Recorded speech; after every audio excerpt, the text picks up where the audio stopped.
You're watching Doc Review with me, Camelia Shambayati. In today's show, we're going to be discussing Warriors from the North, directed by Nasib Farah and Soren Steen Jespersen. And joining me in the studio, we have Rich Klein, who is the Vice Chair of the London Film Critics Circle and Chair of the Critics Circle Film Awards. And beside him is Masoud Shajareh, who is the Chairman of the Islamic Human Rights Commission. Now, Warriors from the North is a complex and multi-layered narrative that gives you a chilling insight into what fuels the current trend of Western Muslim youth leaving the West to join radical extremist groups abroad, such as Al-Shabab, which is an Al-Qaeda-linked militant group in Somalia. The documentary tells the story of a Danish-Somalian boy in Copenhagen who fell victim to Al-Shabab recruiters. Let's have a look at our first clip.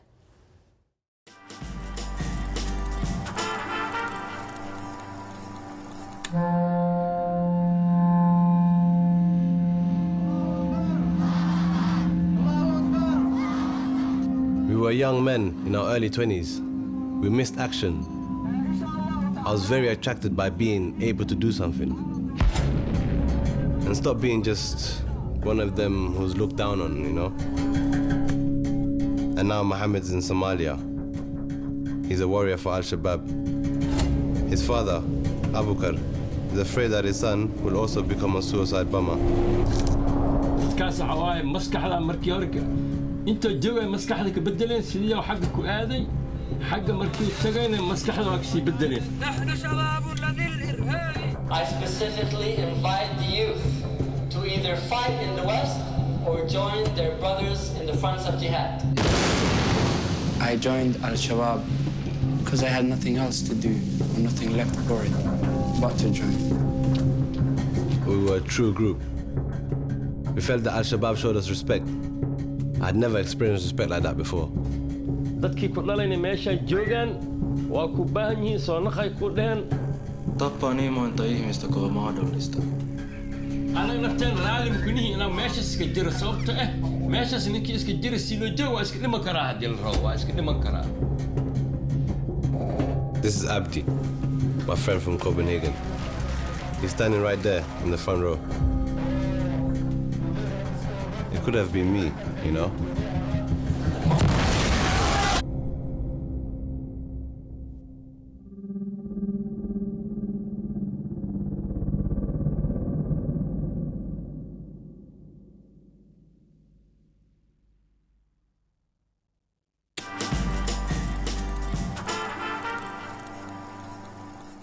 That was a very chilling documentary. And first of all, welcome both of you to the show. Thank you. And Rich, as our guest film critic, what was your take on Warriors from the North?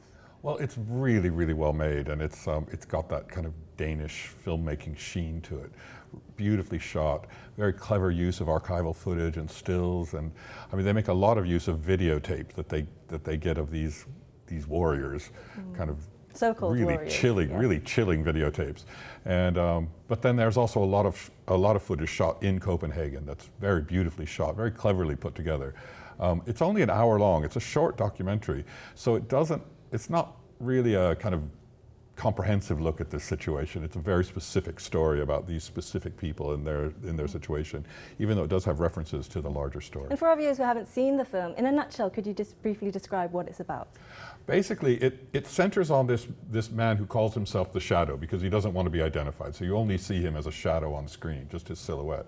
And he tells his story about being a disaffected youth, basically had a bad breakup and tries to recover by partying and getting drunk, and of course his family doesn't approve of that, so he doesn't really have his family around him, and he's on his own, and he makes all these friends who take him into this closed circle and kind of groom him to go to Somalia, which is where he's from originally, but he hasn't been back there since he was a child. So and he tells the story quite coherently. You understand why he fell into this group.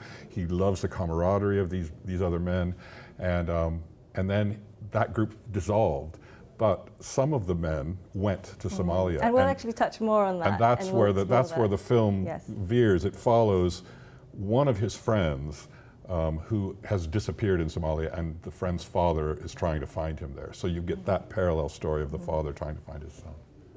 pretty much essentially that's what happens. We don't want to give too much away, but Masood, I'd like your take on the documentary. As someone who works on tackling Islamophobia, did you have the same take as Rich? No, I think the film didn't go out to be Islamophobic. I mean, I actually think it was quite clear that.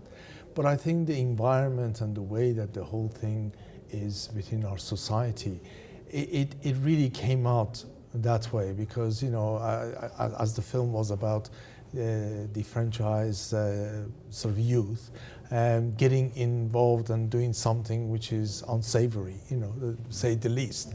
But that happens to a lot of our youth, both Muslim and non-Muslim. And it really didn't tackle that, you know, that aspect. It's sort of what it sort of tackled is that here Islam, you know, it's give the perception that here was an Islam violent sort of thing, an output for them to go and do this. And you know, the shots, for example, sort of having discussion in the mosque or having sort of discussion outside the shop with Arabic writing in the back and so forth, it really created that association. While in reality, the other side of the story was saying, really, this is not the case. This is just a bunch of youth who are really lost. You know. So you're saying there's multiple messages in this film? It is, but I think that message was mixed up with some other messages which were sort of visual messages and which is conflicting one another. Well, that's a really good point, and I'd like to take a brief break now from the discussion as we take a look at our next clip, which shows Abu Bakr fearing for the fate of his son Mohammed, who has joined Al-Shabab.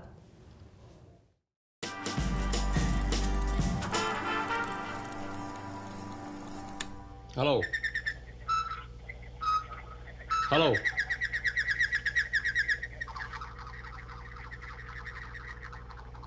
anaga waxa waaye koob maxamed dhahaan oo inta degnaaya xamar yimid marka haddana ma soo naqanin hadda baraawa u jiraa yaraan adiga si umaleeya 3 sano 4 sano waa maqanyahay meelahaas oo jiraa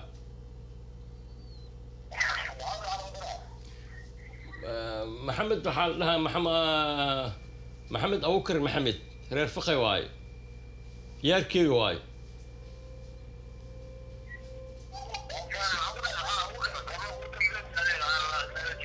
wallaahi kaas inta waxaa ku soo tagay 4 sano ka hor umaleeya dadkan oo waxa waaye inta dada wareeri mashaajiyasha aad jiri kuwa al-shabaab ku xiran oo mashaajiyashan Denmark joogaana wareeriyeen kuwaas waa dhunta kuwaas soo raacay anaga markii intii bixina oo dhahna warkeena waa diiday markii kala hal mar leeb jafto dhahay waa soo baxay waa dhunta hadda waaye markii email darna aaday سيرون الشباب وقلع مركز.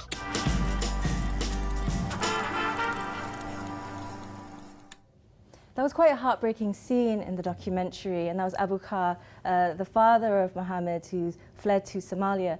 Rich, what did you make of this story and his struggle to bring back his son? It's quite a wrenching story because he's really worried about his son. He knows that the life of one of these kids who goes to Somalia tends to last about 1 or 2 years before they're involved in some sort of bombing, which is just horrible to think about, for a father to think about his son being taken off there. He doesn't understand why his son even fell into this group.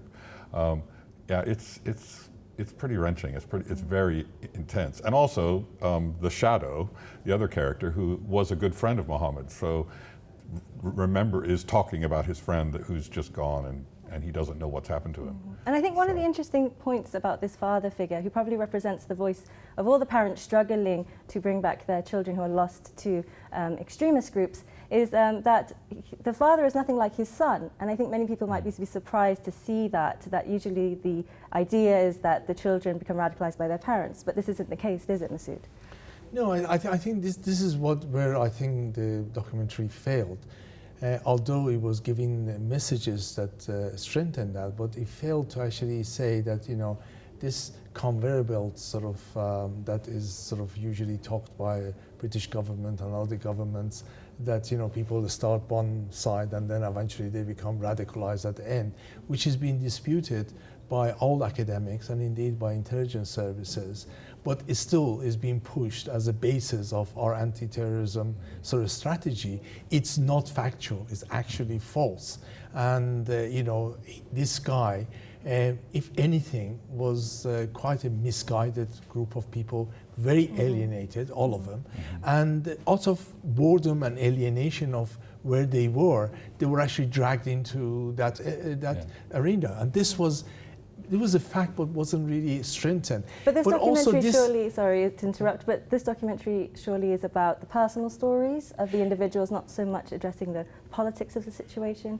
No, but you see, it's very difficult not to, you know, because at the end of the day, that is what makes this very moving. And you know, for example, many of other youth in our society, they might not be Muslim, they might go and join a gang, and they actually end up going as much wrong as these guys gone. And that is something. Or they get into a right-wing group that commits atrocities at home. Atrocities at home. I mean, this is, you know, is really a challenge for our society to, first of all, to understand this phenomenon and then to address it if possible.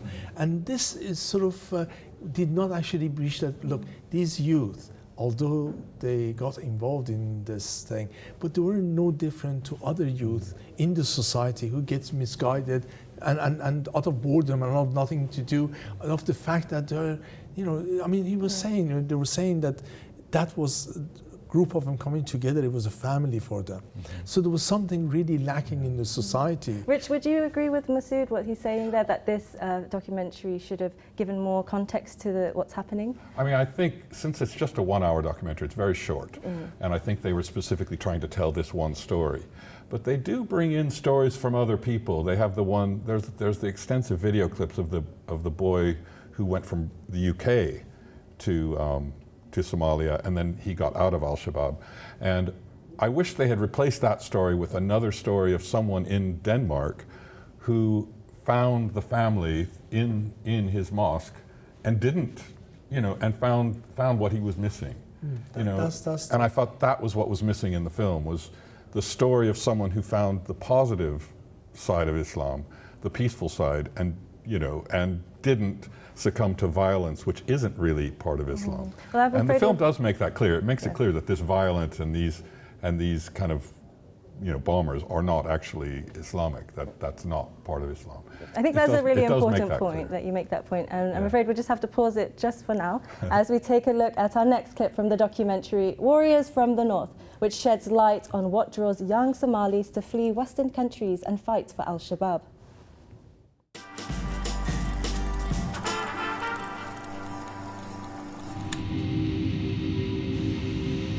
Al-Shabab, look, the vulnerable young teenagers who had problems with their families, who have problems with the government, who have issues with police, who are an easy target for Al-Shabab because the person's mind is already corrupted and polluted. You know, in his own mind, he doesn't trust the police because the police are the ones that are locking him up and putting him in jail. He doesn't really trust his family because his family doesn't give him enough support. So what does he do? He becomes fooled like me. He joins Al-Shabab, ends up being killed himself.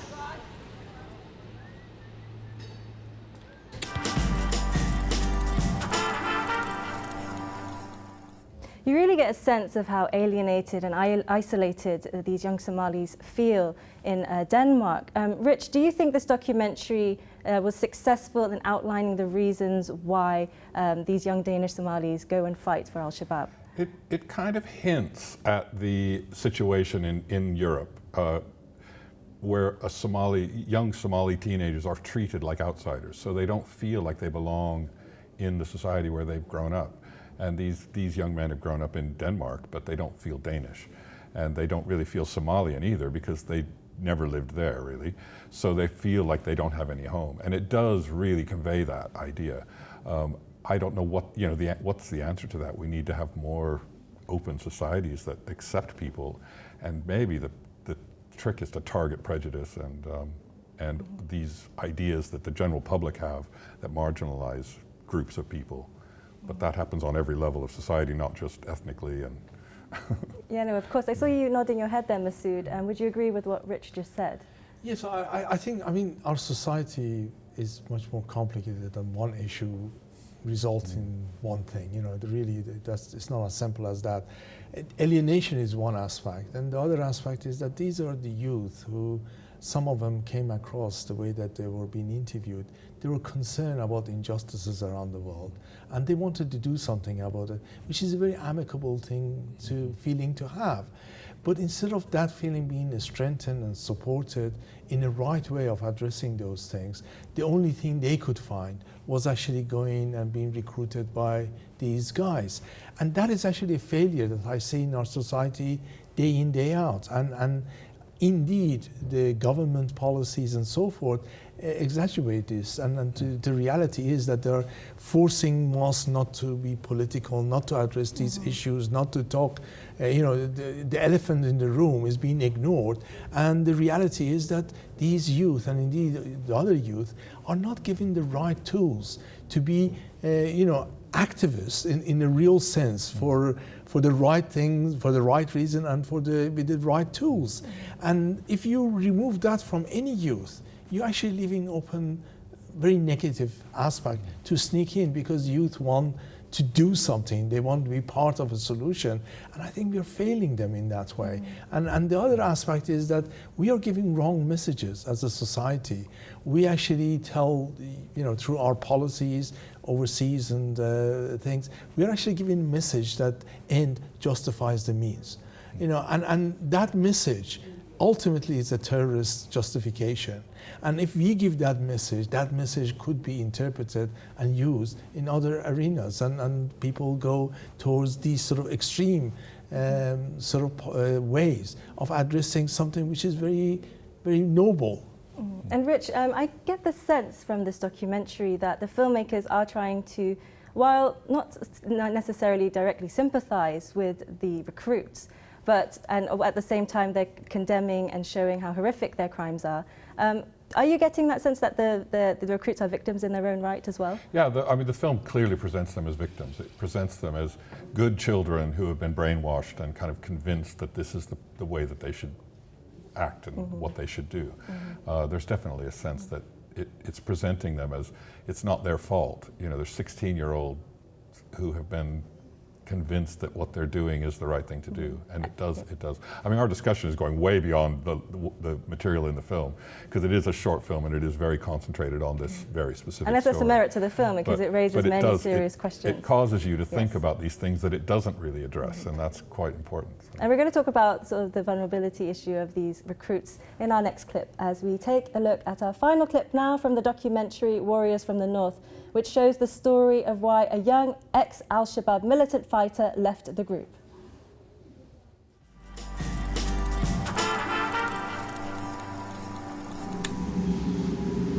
At one time, I was very seductive too doing this thing. I sort of believed in it for a moment, and I was ready at one time in my life.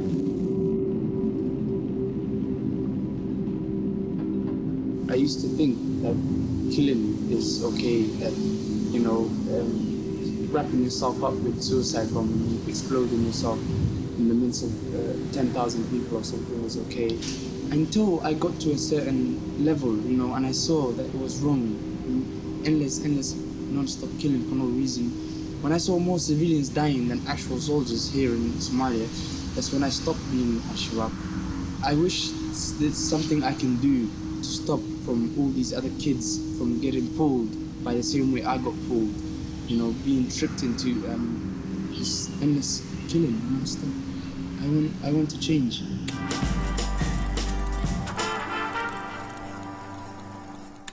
So it's Mohammed Ali Omar there in that clip, and he's in hiding in Somalia but wishes to return to Europe. And Rich, are there many options for people like him if they wish to return? Because I think he fears of being prosecuted. Yeah, I have no idea. I don't know what the legal situation for someone like that is. I don't know if he would be. I don't know what he's done. Has he done anything illegal? Does it show that path at all? Yeah, and it doesn't. The film doesn't really go into that. I found myself wishing that was a separate documentary about him, because I think his story is quite interesting and it's more hopeful because it does have a. Well, I mean, it's not finished yet because he is in hiding, but it's a fascinating story to me, and I think, I'm hoping some documentary filmmaker watches this and thinks, and goes and finds him and tells his story, and maybe helps him reintegrate into European society. And Nasib, following from that clip, How is it that young people, and you talked about it earlier, how this film doesn't explain why they're being tricked or how. Could you help explain why and how they're being tricked into mosques and joining in extremist groups? Well, it really is difficult to say exactly how it's happening, but as I said, there are a number of issues. Is it that they're taking a literalist interpretation of Islam, perhaps Wahhabism? Well, what we know that, and this film touches on that actually the most ignorant of Islam youth are the ones who actually get recruited. One recruit from Britain, he actually ordered Islam for dummies, just before going. So this is not something that is motivated by Islam, but unfortunately our way of combating it is all geared towards, we got to find out this Islam and change it. And unfortunately, one thing which I really felt it was wrong in the film, it gives two alternatives. One for the youth to go and be a terrorist, and the other one was actually going to club. And the third option wasn't there. I mean, he didn't look at hundreds and thousands of youth who are Muslim, who are practicing Muslim, who are great contributors. And this stereotyping, unfortunately, is very damaging. I think also the reality is that, on one side, the end justifies mean policy, which West has been pursuing, is the problem. And the other thing is actually we have got involved from the West with the Saudi regime in creating a new version of Islam for our political sort of needs in the Middle East region. And this has backfired. It backfired in Afghanistan, it's backfiring now, it's backfiring in Syria. And out of that, it actually comes these sort of horrifying ideology of killing everyone, and which it's now interpreted that these are Muslims killing non-Muslims, but the reality is that groups like Daesh are killing more Muslims than non-Muslim, but they're killing everyone and justifying it by Islam, which was social engineered as a foreign policy with the help of our Saudi partners. Well, that's definitely way outside of the film, but thank you for the explanation. But I think the filmmakers in this documentary are saying it's easy to write off these groups of people, but I think they want to make viewers think that what role do the West play in radicalizing these individuals? Is that one of the messages, Rich? I think so, yeah. I think there is that message about why are these kids just left to fall through the cracks of their society? Why is their only option to either become radicalized or go out clubbing and getting drunk? Why are they left like that? It doesn't really examine that. It kind of raises the issue to think about, and I kind of wish it had. But then that's another film. So. And final thoughts for 30 seconds to you, Masood. Would you recommend that people see this film? I know it's only an hour long and it raises many questions, but as a starting point, perhaps.